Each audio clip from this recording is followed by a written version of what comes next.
अस्सलामु अलैकुम वरहमतुल्लाहि वबरकातुह। उम्मीद है तमाम स्टूडेंट्स खैरियत से होंगे। लेक्चर 2 के अंदर हमने जो है लॉजिकल रीजनिंग की डिफरेंट अप्रोचेस को डिस्कस किया था, जिसके अंदर हमने इंडक्टिव रीजनिंग को पढ़ा, उसके बाद डिडक्टिव रीजनिंग को पढ़ा, उन दोनों के दरमियान की डिफरेंसेस को देखा। फिर हमने ये बात की कि इंडक्टिव और डिडक्टिव रीजनिंग जो है वो एक दूसरे के आलमोस्ट अपोजिट वर्क करती हैं। और लास्ट के अंदर हमने क्या पढ़ा था, अबडक्टिव रीजनिंग। उससे पहले लेक्चर के अंदर हमने लॉजिक को देखा था, और लॉजिक के अंदर हमने कहा था कि there are 4 main components of a logic. उसमें से एक कंपोनेंट हमने डिस्कस किया था, और वो कंपोनेंट जो था वो हमारा था आर्ग्यूमेंट का। उसको हमने डिटेल के अंदर देखा था। आज का जो हमारा लेक्चर है वो उसके बाकी 2 कंपोनेंट्स जो मेन हैं उनके बारे में है। पहला जो उसका कंपोनेंट है वो है प्रोपोजिशन, और दूसरा जो आज के टॉपिक में शामिल है वो है लॉजिकल कनेक्टिव्स। क्योंकि लॉजिकल कनेक्टिव्स जो हैं वो डिपेंड करते हैं प्रपोजिशंस के ऊपर, तो उनकी तरफ जाने से पहले हमें प्रपोजिशन को समझना है कि प्रपोजिशन क्या होती है। प्रपोजिशन के लिए आपने 2 चीज़ों का ख्याल रखना है। एक तो वो क्या हो, डिक्लेरेटिव सेंटेंस हो, और दूसरा क्या हो, उसकी लॉजिकल वैल्यूज़ हो, तो या ट्रूथ वैल्यूज़ हो। ठीक है। अब डिक्लेरेटिव सेंटेंस क्या चीज़ है? डिक्लेरेटिव सेंटेंस सिंपली जो है एक ऐसी स्टेटमेंट होती है जो कि क्या करती है, किसी भी चीज़ के बारे में कुछ इन्फॉर्मेशन प्रोवाइड कर रही होती है, या कोई फैक्ट जो है वो हमें बता रही होती है। ठीक है। So declarative sentence is a simple statement that is used to provide information about something or state a fact. या तो वो किसी चीज़ के बारे में हमें इन्फॉर्मेशन दे रही होगी, या फिर क्या करेगी, कोई फैक्ट बता रही होगी। ठीक है। सो इन्हीं दोनों चीज़ों के ऊपर जो है डिक्लेरेटिव सेंटेंस आपका बनता है। इनके अलावा जो सेंटेंसेस होंगे वो आपके डिक्लेरेटिव सेंटेंस, इनके अलावा जो स्टेटमेंट्स होंगी वो डिक्लेरेटिव सेंटेंस के अंदर नहीं आएंगी। एग्जांपल हमारे पास है मैन इज़ मॉर्टल, तो ये हमें एक फैक्ट बताया जा रहा है। अर्थ इज़ राउंड, ये भी एक फैक्ट है। 5 + 7 = 12, ये भी एक फ़ैक्ट है। Dhaka is the capital of Bangladesh, ये एक क्लेम भी है और इसके अंदर फैक्ट भी है। तो ये हमारे पास सारे की सारी एग्जांपल है किसकी, डिक्लेरेटिव सेंटेंस की। सो अब ये जो डिक्लेरेटिव सेंटेंस है, अगर इसके बारे में हम ये डिसाइड कर सकें कि ये हमें, एक तो पहली बात यह है कि एक मीनिंगफुल कॉन्सेप्ट दे रहा हो, एक मीनिंगफुल थॉट दे रहा हो, एक मीनिंगफुल कंप्लीट जो है एक मीनिंगफुल क्लेम या थॉट दे रहा हो, और दूसरा उस क्लेम या थॉट के बारे में हम ये डिसाइड कर सकें कि वो क्लेम या थॉट जो है वो ट्रू है या फॉल्स है। ठीक है। तो ऐसे फिर जो डिक्लेरेटिव सेंटेंसेस होते हैं उनको हम कहते हैं proposition. So proposition is simply a declarative sentence that expresses a complete meaningful thought or claim that can either be true or false. ठीक है। सो यानी कि उसकी 2 ट्रुथ वैल्यूज़ होंगी। ट्रुथ वैल्यूज़ क्या होती हैं, जो कि 2 ही पॉसिबिलिटीज़ होती हैं, या तो ट्रू होगा या क्या होगा, फॉल्स होगा। जैसे स्विच जो है वो ऑन होगा या ऑफ होगा, बादल बने हैं तो बारिश होगी या नहीं होगी। ठीक है। तो इसी तरह से जो लॉजिकल ट्रुथ वैल्यूज़ होती हैं वो क्या होती हैं, या तो यानी कि 2 ही पॉसिबिलिटीज़ है, या तो ट्रू होगी या क्या होगी, फॉल्स होगी। तो अगर किसी डिक्लेरेटिव सेंटेंस के बारे में ये 2 चीज़ें हों कि एक तो वो डिक्लेरेटिव सेंटेंस हो, या और जो कि कंप्लीट मीनिंगफुल थॉट या क्लेम कर रहा हो कोई चीज़, और दूसरे उसके बारे में क्या चीज़ हमें चेक करनी है कि वो ट्रू या फॉल्स, हम डिसाइड कर सकें कि वो ट्रू है या फॉल्स है। कुछ एग्जांपल्स को देखते हैं ताकि मज़ीद ये क्लियर हो जाए। उससे पहले आपको ये एक नोट देखना है कि interrogative, imperative, optative and exclamatory sentences are not proposition. Interrogative क्या होते हैं, जिनके अंदर क्वेश्चन पूछा जा रहा हो। इम्पेरेटिव क्या होते हैं, जिनके अंदर कमांड दी जा रही हो, कोई आर्डर दिया जा रहा हो। ऑप्टेटिव सेंटेंसेस क्या होते हैं, जिनके अंदर आप किसी के लिए नेक तमन्नाओं का इज़हार करते हैं, या किसी के लिए जो है वो कर्ज किसी को कर रहे होते हैं। तो इस तरह की जो सेंटेंसेस होते हैं वो ऑप्टेटिव सेंटेंसेस कहलाते हैं। और लास्ट वन जो एक्सक्लेमेटरी जो हैं, जिनके अंदर फीलिंग्स आ रही हों, फीलिंग्स शो हो रही हों, तो जैसे कि hurrah we won the match, तो ये जो है हमारे पास क्या है, एक एक्सक्लेमेटरी सेंटेंस है। तो इस तरह के जो सेंटेंसेस होंगे, interrogative, imperative, optative and exclamatory, तो ये जो है प्रोपोजिशन नहीं बनेंगे। तो हमें ये चेक करना पड़ेगा, जहाँ पे भी हमें कहीं पे एग्जांपल नज़र आएंगी तो हमें ये चेक करना है कि कहीं वो इन चारों में से तो नहीं है। अगर इन चारों में से नहीं है तो फिर इसका मतलब है डिक्लेरेटिव सेंटेंस बन रहा है। डिक्लेरेटिव सेंटेंस बन रहा है तो फिर हमें देखना है कि उसकी लॉजिकल वैल्यू बन रही है या नहीं। ट्रुथ वैल्यू है यानी ट्रू है या फॉल्स है, क्या हम डिसाइड कर पा रहे हैं यानी। तो अगर दोनों कंडीशंस पूरी हो रही हैं, डिक्लेरेटिव भी है और ट्रू और फॉल्स भी हम डिसाइड कर पा रहे हैं, तो क्या होगा, वो प्रेपोजिशन होगी। सो पहली एग्जांपल है 23 इज़ एन इवन नंबर। अब ये एक क्लेम है, 23 जो है, एक बंदा कह रहा है कि 23 जो है एक इवन नंबर है। अब उसका ये क्लेम है, तो ये क्या है, एक डिक्लेरेटिव सेंटेंस है, कंप्लीट मीनिंग दे रहा है। अब इस कंप्लीट मीनिंग के बाद आप क्या कर सकते हैं, इसके बारे में डिसाइड कर सकते हैं कि क्या है, ये क्या है, ट्रू है या फॉल्स है। ठीक है, सो 23 इवन नंबर नहीं, हमें ये पता है क्योंकि ये 2 से डिविजिबल नहीं है, so it is not an even number. तो अब ये जो है 23, ये क्या होगा, प्रेपोजिशन होगा, और इसकी जो ट्रूथ वैल्यू होगी वो क्या होगी, फॉल्स होगी, ट्रूथ वैल्यू फॉल्स होगी। उसके बाद हमारे पास क्या है, डू इट। अब डू इट क्या है, कमांड दी जा रही है कि ये काम करो। ठीक है, सो इसका मतलब है कमांड जो होगी, यानी कि जो हमारे पास क्या होगा, इम्पेरेटिव सेंटेंस होगा, वो प्रपोजिशन नहीं होगा। सो ये प्रपोजिशन नहीं है। इसके बाद हमारे पास क्या है, Islamabad is the capital of Pakistan, declarative sentence है, क्लेम किया जा रहा है। और दूसरा इसके ये ट्रू या फॉल्स है, तो ट्रू है कि इस्लामाबाद ऑब्वियसली पाकिस्तान का कैपिटल है। सो इसका मतलब है ये क्या है, प्रपोजिशन भी है, और इसकी लॉजिकल वैल्यू क्या है, ट्रुथ वैल्यू क्या है, ट्रू। नेक्स्ट जो है व्हाट टाइम इज़ इट। तो व्हाट टाइम इज़ इट, इसके अंदर क्या है, क्वेश्चन पूछा जा रहा है, तो क्वेश्चन वाले भी जो होंगे इंट्रोगेटिव सेंटेंसेस, वो भी प्रपोजिशन नहीं हो सकते। ये हमने बात की हुई है कि दे आर नॉट प्रपोजिशन, तो इट मीन्स कि ये भी प्रपोजिशन नहीं होगा। ठीक हो गया। सो होप सो कि आपको समझ आ गई। इसके साथ मज़ीद कुछ हम एग्जांपल्स को देख लेते हैं। पहले हमारे पास डिक्लेरेटिव सेंटेंसेस की कुछ एग्जांपल्स हैं कि जैसे मैन इज़ मोर्टल, तो ये क्लेम है। ठीक है, तो ये हमारे पास क्या है, एक डिक्लेरेटिव सेंटेंस है। इसी तरह जो है हमारे पास the cover of this book is blue, claim है। ठीक है, तो ये हमारे पास क्या है, एक डिक्लेरेटिव सेंटेंस है, ये इन्फॉर्मेशन है। ठीक है, Napoleon spent at least 1 day of his life in Paris, तो वो पेरिस में अपनी लाइफ गुजार चुका है, तो ये क्लेम है, तो ये भी एक क्या है, डिक्लेरेटिव सेंटेंस है। इसी तरह the world is round, the world is round, the Columbus was right, 12 + 9 = 3 - 2, ये भी एक क्लेम है। अब ये फॉल्स है क्योंकि 12 + 9 जो है वो 21 होता है और 3 - 2 1 होता है, तो ये इक्वल नहीं है, बट ये एक क्लेम है। तो ये इस वजह से क्या है, हमारे पास एक क्या है चीज़ है, डिक्लेरेटिव सेंटेंस है। इसी तरह Dhaka is the capital of Bangladesh, Mumbai is the capital of India, 5 + 7 = 12, 4 + 9 = 15।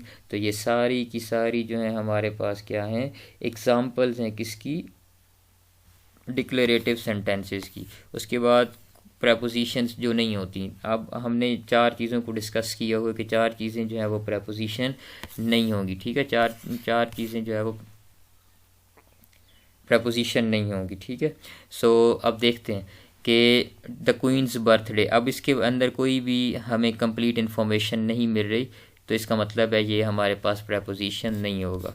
इसी तरह जो है why is the world almost round, question पूछा जा रहा है, सो इसका मतलब है ये भी प्रपोजिशन नहीं होगी। What time is it, again question पूछा जा रहा है, सो ये भी प्रपोजिशन नहीं है। x + 5 = 10, अब x के बारे में हमें नहीं पता कि ये क्या है। ठीक है, तो इसका मतलब है ये भी प्रपोजिशन नहीं है। इसी तरह ये सारी प्रपोजिशन नहीं है। x और y और z की वैल्यूज़ क्या हैं हमें नहीं पता। a इज़ <2, अब हमें जब a की वैल्यू ही नहीं पता कि a क्या चीज़ है, तो हम कैसे डिसाइड कर सकते हैं कि ये हमारे पास ट्रू है या फॉल्स है। तो इसका मतलब है ये भी प्रपोजिशन नहीं होगी। तो ये सारी की सारी हमारे पास काउंटर एग्जाम्पल्स थी किसकी, प्रपोजिशन की। इसके बाद हमारे पास आ जाती हैं कि एक एक्सरसाइज है हमारे पास कि हम ये चेक करें कि इनमें से कौन सी जो है वो क्या है,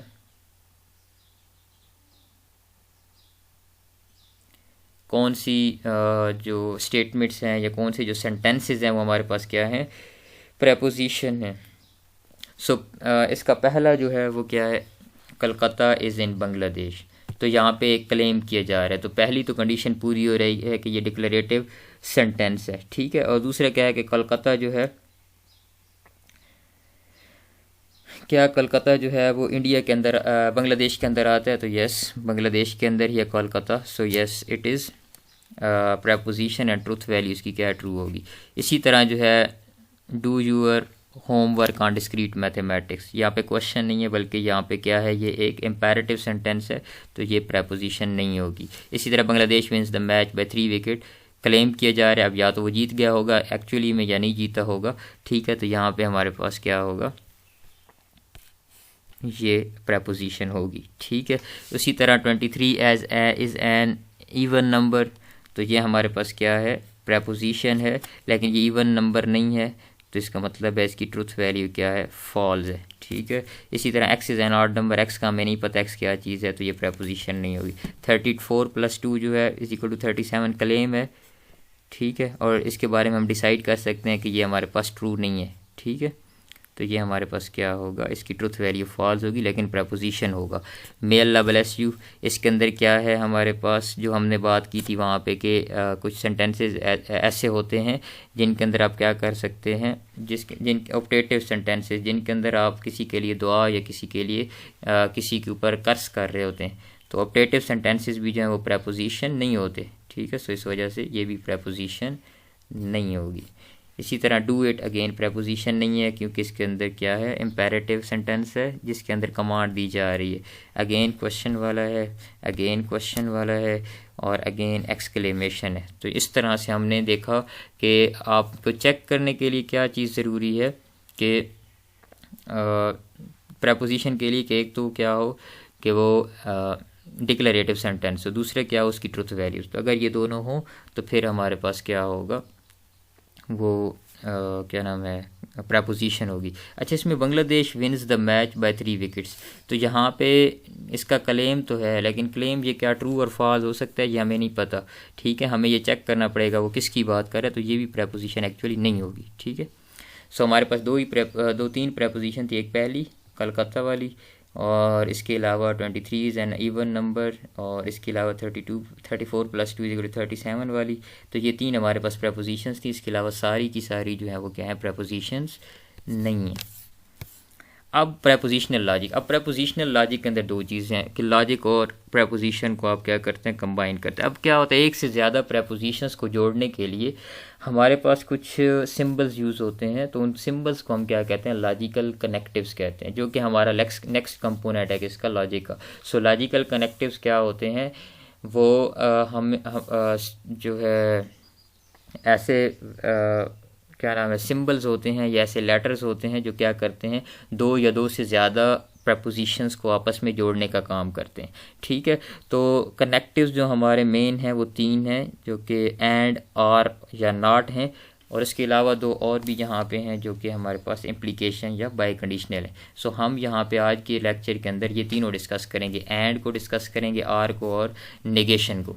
अब ज़रा अगर हम एंड की बात करें, मिसाल के तौर पे 2 स्टूडेंट्स हैं या कोई भी 2 बंदे हैं, हम उनके बारे में बात करते हैं।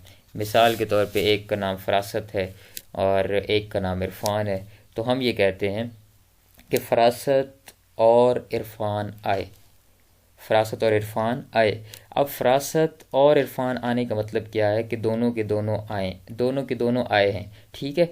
इसका मतलब है फरासत भी आया और इरफान भी आया। तो फरासत आया, इरफान आया, तो इसका मतलब है फरासत और इरफान आए, ठीक है। तो तब ये क्या होगा, इसका मतलब क्या है कि दोनों इटसेल्फ आ रहे हैं, तो तब क्या हो रहा है, हमारी ये जो कंबाइन स्टेटमेंट बन रही है कि फरासत और इरफान आए, वो ट्रू हो रही। तो same is the case with the end operation, ठीक है। यहाँ पे एंड जो करेक्टिव है वो इसी तरह काम करता है कि जब भी आपकी जो प्रेपोजिशंस इनपुट वाली हैं वो ट्रू होंगी, सारी की सारी ट्रू होंगी, तो तब आपकी आउटपुट जो है वो क्या होगी, ट्रू होगी, ठीक है। सो सिंपली एंड जो है ऑपरेशन, जो एंड जो कनेक्टिव है वो क्या है, वो बेसिकली तब आपको वो दो ऑब्वियसली कनेक्टिव है, तो इट मीन्स कि इट विल कंबाइन द 2 और मोर प्रपोजिशंस, ठीक है। और ये ट्रू तब होगा, ये आउटपुट ट्रू तब देगा, आउटकम ट्रू तब देगा जब सारी की सारी इनपुट्स क्या होंगी, ट्रू होंगी। अदरवाइज़ ये क्या करेगा, आउटपुट को फॉल्स देगा, यानी जब इनमें से एक भी आउटपुट जो है वो गलत, इनपुट जो है वो गलत हो जाएगी, तो आउटपुट हमेशा गलत आएगी। क्यों, अब जैसे कि इरफान हमने क्लेम ये कर रहे हैं कि इरफान और फरासत आए, तो इरफान नहीं आया, तो इसका मतलब है ये तो स्टेटमेंट गलत होगी कि इरफान और फरासत है, बल्कि सिर्फ फरासत आया हुआ है, ठीक है। तो एंड को समझना इस तरह से कि एंड के अंदर सारे के सारे अगर ट्रू होंगे, ठीक है, तो तब क्या होगा, आपकी आउटकम क्या होगी, ट्रू होगी। इसकी फॉर्मल डेफिनेशन हम देख लेते हैं कि logical connective and, the logical connective and जिसको हम कंजंक्शन भी कहते हैं, इसको पी एंड क्यू से डिनोट किया जाता है, is an operator that connects two propositions और it produce a true outcome only if both statements P and Q are true. यानी पी और क्यू क्या है, इनपुट्स हैं, तो अगर ये दोनों की दोनों ट्रू होंगी तो आपकी आउटपुट जो होगी यानी पी एंड क्यू जो होगा वो क्या होगा, ट्रू होगा। अगर इनमें से पी या क्यू दोनों में से कोई एक भी स्टेटमेंट फॉल्स हो जाती है या दोनों फॉल्स हो जाती हैं तो आपकी जो कंपाउंड प्रपोजिशन यानी पी एंड क्यू दो कंपोजिशन को मिलाकर जो कंपाउंड प्रपोजिशन बनेगी वो क्या हो जाएगी, फॉल्स हो जाएगी। तो इसका जो है हम ट्रुथ टेबल भी देख लेते हैं। ये हमारे पास इसका ट्रुथ टेबल है। हम मज़ीद ट्रुथ टेबल का टॉपिक अलहदा भी पढ़ेंगे, अभी बस सिर्फ समझ लें कि जब भी इनपुट्स जो हैं वो ट्रू होंगी तो आउटपुट ए एंड बी जो है वो क्या होगी, ट्रू होगी। बाकी हर केस में फॉल्स हो जाएगा, ठीक है, true false, false true or false false, ठीक है। अब दूसरा जो है इसके साथ वो क्या है, आर है। अब आर के अंदर क्या होगा जी, आर के अंदर आप देखें हम ये कहते हैं, उसी मिसाल को दोबारा लें कि इरफान या फरासत आए, ठीक है, इरफान या फरासत ने खाना खाया, ठीक है। इसका क्या मतलब है, अगर इरफान ने खाना खा लिया तब भी ये ट्रू होगा, अगर फरासत ने खाना खा लिया तब भी ट्रू होगा, दोनों ने खाना खा लिया तब भी क्या होगा, ये बात ट्रू हो जाएगी, ठीक है। तो इसका मतलब क्या हुआ कि आर जो ऑपरेशन होगा, या का मतलब क्या है, इंग्लिश के अंदर हम क्या या के लिए क्या यूज़ करते हैं, आर, ठीक है। तो हम ये बात करते हैं कि अगर उनमें से किसी एक ने भी कर लिया काम, एक भी इनपुट ट्रू हो गई तो आउटपुट क्या हो जाएगी जी, ट्रू हो जाएगी। सो ए आर बी के लिए क्या है, ए आर बी जो है वो कब ट्रू होगा, जब आपका ए में से या बी में से कम से कम एक जो है वो क्या हो, ट्रू हो। हाँ, जब दोनों फॉल्स हो जाएंगे, ना तो इरफान ने खाना खाया है और ना ही फरासत ने खाना खाया, तो इट मीन्स के जो उनकी कंबाइंड स्टेटमेंट थी या कंपाउंड स्टेटमेंट थी वो भी क्या होगी, फॉल्स होगी, यानी उनमें से किसी ने भी खाना नहीं खाया है, ठीक है। सो इसको हम फार्मल डेफिनेशन दोबारा इसकी भी देख लेते हैं, फिर हम इनको डिस्कस करते हैं, इनकी एग्जांपल्स को। लॉजिकल कनेक्टिव आर जो है इसको डिसजंक्शन कहते हैं, इसको डिनोट करते हैं पी आर क्यू, ये जो दरम्यान में वी का सिंबल है that represent or operation is an operator that connects two propositions, क्या दो प्रपोजिशंस को कनेक्ट करता है।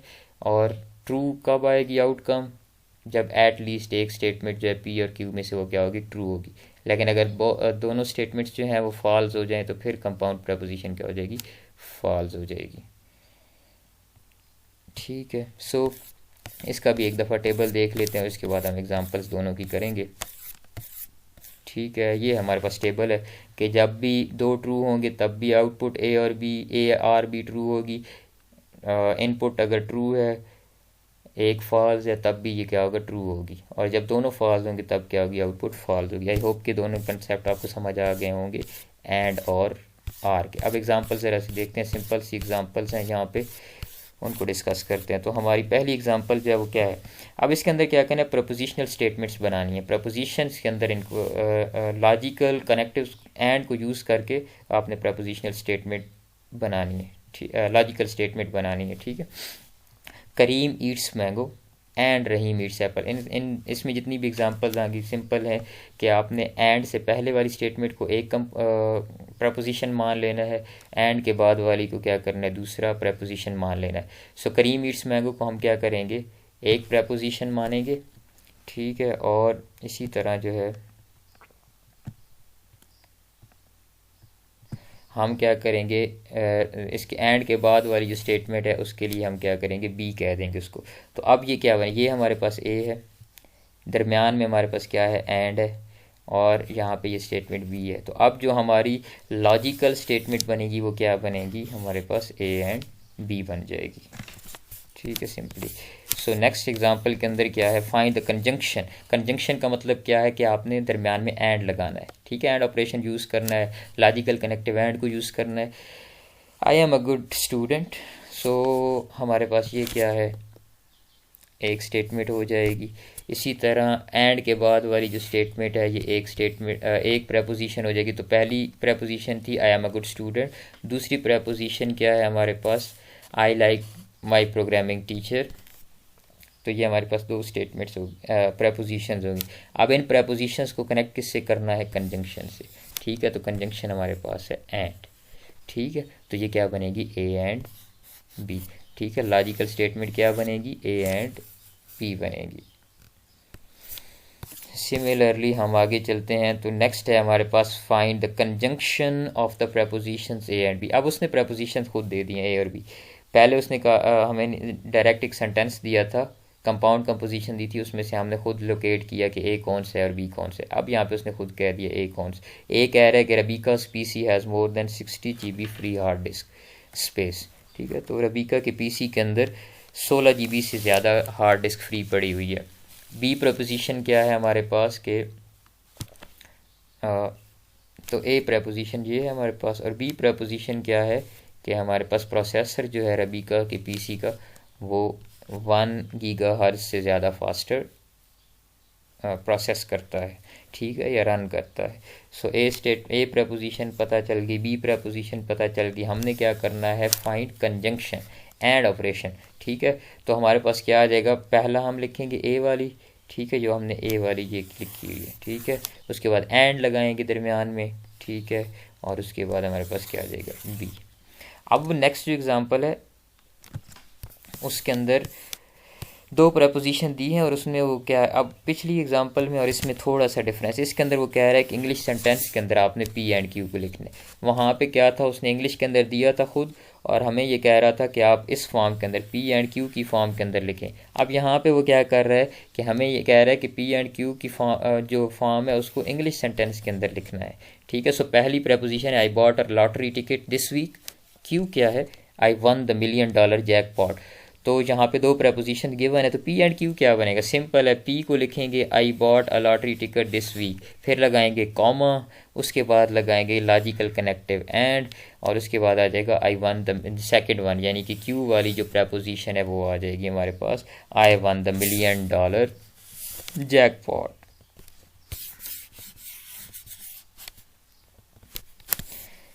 नेक्स्ट एग्जांपल हमारे पास क्या है, ये आपके पास असाइनमेंट है आपकी, प्रैक्टिस प्रॉब्लम है। Let P and Q be the proposition. पहली प्रपोजिशन क्या है, swimming at the New Jersey shore is allowed, और उसके बाद क्या है, sharks have been spotted near the shore. तो इसको आपने क्या करना है, पी एंड क्यू को एज एन इंग्लिश सेंटेंस लिखना है। ठीक है, इसी तरह जो है let P and Q be the proposition, the election is decided and the votes have been counted. अब यहाँ पे ना दो अलग-अलग, अब यहाँ पे इन्वर्टेड कामा के अंदर एक लिखी हुई है और दूसरी भी इसी तरह इन्वर्टेड कामा के अंदर लिखनी है। तो आपने क्या करने है, सिंपल इंग्लिश सेंटेंस जिस तरह ऊपर वाली एग्जांपल में किया है उस फॉर्म के अंदर लिखना है। तो ये आपकी असाइनमेंट है। नेक्स्ट हमारे पास आर आ जाएगा। आर की एग्जांपल को देखते हैं, इसके अंदर क्या कह रहा है, करीम ईट्स मैंगो, वही पहले वाली एग्जांपल है। अब आर जब लगाना है तो क्या होगा, दरमियान में सिंपली यहाँ पे देखें ना, or Rahman, or Rahim eats apple. ठीक है, वहाँ पे एंड था, यहाँ पे आर आ रहा है, तो उसकी जगह पे सिंपली आर वाला सिंबल आएगा, ए आर बी आ जाएगा। इसी तरह सिमिलरली यहाँ पे भी ए आर बी आ जाएगा, इसी तरह यहाँ पे भी ए आर बी आ जाएगा। सिंपली वही एग्जांपल है, बस दरमियान में अब क्या आ रहा है। अब यहाँ पे देखें ना, उसने कहा डिसजंक्शन, वहाँ पे कह रहा था कि आपने क्या करना है, कंजंक्शन निकालनी है, तो एंड ऑपरेशन है। यहाँ पे डिसजंक्शन है तो हम क्या करेंगे, और लगा देंगे सिंपली दरमियान में ए और बी।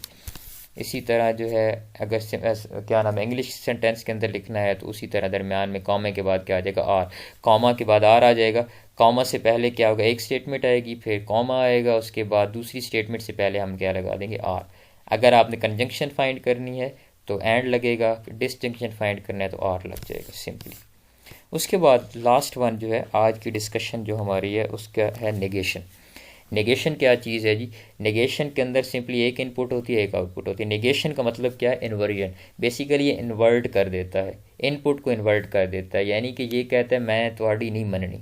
ठीक है, मैंने आपकी बिल्कुल भी नहीं माननी। ठीक है, आप जो मर्ज़ी कहते रहें कि मैं बड़ा ढीठ हूँ। ठीक है, सो आउटपुट मैं हमेशा गलत ही दूंगा। आप बेशक जो है क्वेश्चन ठीक दें, मैं जवाब मैंने गलत ही लिखना है, ठीक है।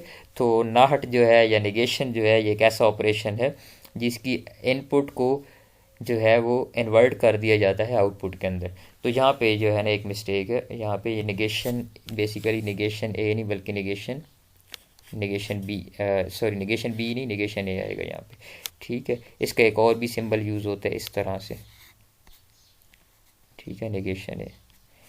तो इसकी फार्मल जो डेफिनेशन है वो भी देख लेते हैं हम कि लॉजिकल कनेक्टिव नॉट नेगेशन कहते हैं इसको, और इसको डिनोट करते हैं किससे, इस तरह से, इस सिंबल से, ठीक है। यानी अगर पी इनपुट है तो नेगेशन पी जो है वो क्या होगी, आउटपुट होगी। Is an operator that reverses the truth value of a preposition, जो क्या करता है, किसी भी प्रेपोजिशन की ट्रुथ वैल्यू को रिवर्स कर देता है, ठीक हो गया। सो सिंपली जब आसान सा है कि इसके अंदर जब भी इनपुट ट्रू होगी तो आउटपुट फॉल्स होगी, और इनपुट फॉल्स होगी तो आउटपुट क्या होगी, ट्रू हो जाएगी। इसके अंदर कुछ एग्जांपल है। पहली एग्जांपल के अंदर क्या कह रहा है कि सूजीब पीसी जो है वो काली को रन करता है। काली बेसिकली काली लिनक्स जो है ना एक सॉफ्टवेयर है। तो ये कह रहा है कि सूजिब्स का पीसी जो है वो क्या करता है, उस सॉफ्टवेयर को रन करता है। तो ये एक प्रॉब्लम। तो नेगेशन क्या बनेगी, ऑब्वियसली कि वो नहीं करता रन, ठीक है। सो सूजिब्स PC does not run Kali. या इसको अगर हम और स्पेसिफिकली देखें तो it is not the case that सूजिब्स पीसी रन्स काली। इसी तरह मुनीरा स्मार्टफोन हैज़ एटलीस्ट 16 GB ऑफ मेमोरी। तो इसका नेगेशन क्या बनेगी कि डज नॉट हैव एटलीस्ट 16 GB ऑफ मेमोरी, या it is not the case that, उसके बाद यही आ जाएगा मुनीरा स्मार्टफोन हैज़ एटलीस्ट 16 GB ऑफ मेमोरी। इसी तरह नेक्स्ट जो प्रॉब्लम है, find the negation of the proposition Michael's PC runs Linux. तो सिंपल उसी तरह है, बस नाम चेंज हो गया और यहाँ पे सिर्फ लिनक्स आ गया, ठीक है। तो आप इसको इजीली कर लेंगे। और लास्ट वन यहाँ पे जो है हमारे पास कुछ और एग्जांपल हैं कि वंदाना स्मार्टफोन हैज़ एटलीस्ट 32 GB of memory and express this in simple English, ठीक है। तो नेगेशन फाइंड करनी है और इसको क्या करना है, सिंपल इंग्लिश के अंदर कन्वर्ट करना है। नेगेशन क्या बनेगी, it is not the case that Vandana smartphone has एटलीस्ट 32 GB ऑफ मेमोरी, ठीक है। और नेगेशन क्या, इसको नेगेशन को सिंपल इंग्लिश के अंदर लिखना है तो क्या आएगा, Vandana smartphone does not have एटलीस्ट 32 GB ऑफ मेमोरी, ठीक है। और ज़्यादा, इससे भी ज़्यादा सिंप्लीफाई करें तो Vandana smartphone has less than 32 GB of memory. आपके पास कुछ प्रैक्टिस एग्जांपल्स हैं, ये भी आपकी असाइनमेंट है। तो ऊपर भी हमने एक असाइनमेंट लिखी, एक ये असाइनमेंट है, तो ये आपने करके सबमिट करवानी है। सो आज के लेक्चर के अंदर हमने प्रेपोजिशन को देखा। प्रेपोजिशन क्या होती है, हमने कहा कि सिंपली वो क्या होता है, डिक्लेरेटिव सेंटेंसेस होते हैं। कैसे डिक्लेरेटिव सेंटेंसेस होते हैं, जिनकी ट्रुथ वैल्यूज़ होती हैं। ट्रुथ वैल्यूज़ क्या होती हैं, या तो वो ट्रू हो सकती है या फॉल्स हो सकती है। यानी कि ऐसे डिक्लेरेटिव सेंटेंसेस जो ट्रू, जिनके बारे में हम क्लियरली डिसाइड कर सकें कि ये, एक तो वो मीनिंगफुल और थॉटफुल हो, दूसरा कि हम उनके बारे में डिसाइड कर सकें कि वो ट्रू हैं या फॉल्स है। फिर उसके अंदर हमने डिफरेंट एग्जांपल्स को देखा, फिर डिक्लेरेटिव सेंटेंस को भी साथ देखा कि वो क्या होता है। फिर हमने कहा कि 4 किस्म के सेंटेंसेस जो है वो प्रेपोजिशन नहीं होंगे। उनमें जो है एक इंट्रोगेटिव था, एक जो है वो इम्पेरेटिव था, एक जो है तीसरा जो था वो एक्सक्लेमेटरी का था, और चौथा जो है वो ऑप्टेटिव का था। और फिर हमने क्या कहा कि इन प्रेपोजिशंस को कनेक्ट करने के लिए कुछ सिंबल्स यूज़ होते हैं या कुछ ऑपरेशंस यूज़ होते हैं, कुछ ऑपरेटर्स यूज़ होते हैं, उनको हम क्या कहते हैं, लॉजिकल कनेक्टिव्स कहते हैं। लॉजिकल कनेक्टिव 3 मेन हैं हमारे पास, जो कि एंड, आर या नॉट है। एंड के बारे में हमने ये कहा कि जब भी दो उसकी इनपुट्स ट्रू होंगी तब भी आउटपुट क्या होगी, ट्रू होगी, अदरवाइज आउटपुट जो है वो क्या होगी, हमेशा फॉल्स होगी। बाकी तमाम केसेस के अंदर जब एक भी इनपुट गलत होगी या दोनों की दोनों गलत होगी तो आउटपुट क्या होगी, गलत होगी। उसके अंदर डिफरेंट एग्जांपल्स हमने देखी। इसी तरह जो है फिर हमने आर को देखा। आर के अंदर हमें ये हम थोड़ी सी हमारे लिए नरमी है कि हम क्या कर सकते हैं, उसके अंदर हमारी इनपुट जो है वो ट्रू तब भी हो जाएगी जब हमारा एक से काम चल जाएगा। दोनों इनपुट्स ट्रू होना ज़रूरी नहीं है, दोनों हो भी जाए तो हमें ज़्यादा फ़र्क नहीं पड़ता, बट एक भी ट्रू हो जाए तो हमारा जो आउटपुट है वो क्या होगी, ट्रू ही रहेगी। सो आउटपुट फॉल्स सिर्फ तब होगी जब क्या होगा, इनपुट दोनों की दोनों फॉल्स होंगी। और नॉट तो बड़ा सिंपल सा है कि मैं नहीं मानना, ठीक है, सिंपल कि मैंने, आप कुछ भी कर लें, आप जो कहेंगे मैंने उसके ख़िलाफ़ जाना है, ठीक है, ज़िद्दी किस्म का है। तो इनपुट अगर ट्रू होगी तो ये कहेगा नहीं, ये फॉल्स है, आउटपुट फॉल कर देगा और फॉल्स कर देगा। और अगर इनपुट फॉल्स होगी तो आउटपुट क्या कर देगा, ट्रू कर देगा। ठीक है, आई होप सो कि आपको ये लेक्चर समझ आ जाएगा। इसमें इतनी कोई कॉम्प्लिकेटेड चीज़ें अभी तक हमने नहीं पढ़ी। इंशाल्लाह इससे आगे जो है हम चलेंगे जब तो ये कॉम्प्लिकेटेड होता जाएगा, लेकिन अगर आप इसकी बेसिक्स को अच्छे से समझते जाएंगे तो इंशाल्लाह आपके लिए इजी होगा, कोई मसला नहीं होगा। अगर कोई भी आपको लेक्चर के अंदर मसला आता है तो group is open for discussion, you may ask there. और बाकी ठीक है, अपना ख्याल रखें। और अभी इसके बाद तो क्लासेस हमारी नहीं है ईद तक, ईद की छुट्टियां हैं। तो आप सबको एडवांस में ईद मुबारक, और एंजॉय करें, दुआओं में याद रखें। अल्लाह हाफिज़।